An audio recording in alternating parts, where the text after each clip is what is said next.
The Government of India Act 1935 was a landmark piece of legislation passed by the British Parliament.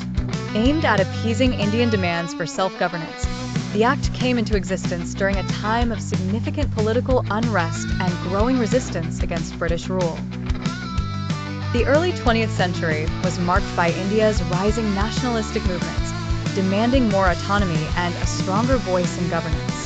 Previously, the Government of India Act 1919 had introduced limited reforms, but they did not satisfy Indian leaders.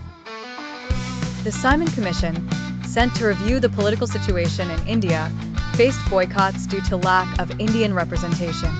Following this, increasing demands for a responsible government led to the Round Table Conferences during 1930 to 32, which ultimately set the stage for the 1935 Act. The Government of India Act 1935 was the most comprehensive and complex piece of legislation passed during British rule in India, stretching over 1,000 pages. It proposed a federal structure, although this was never fully implemented due to the participation refusal by the princely states. Key provisions included the introduction of provincial autonomy, where provinces could elect their own governments responsible for everything except defense and foreign affairs.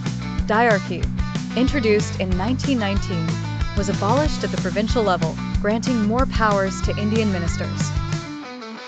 A bicameral legislature was proposed at the federal level.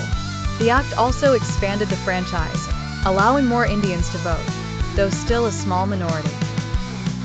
The Government of India Act 1935 was a turning point in British-Indian relations.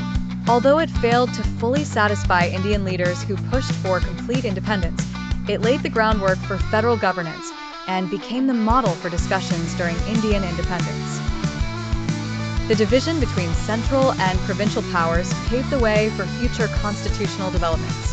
However, the act was criticized for maintaining extensive powers of the Governor-General, who represented British interests, and for not addressing the core demand of complete self-rule.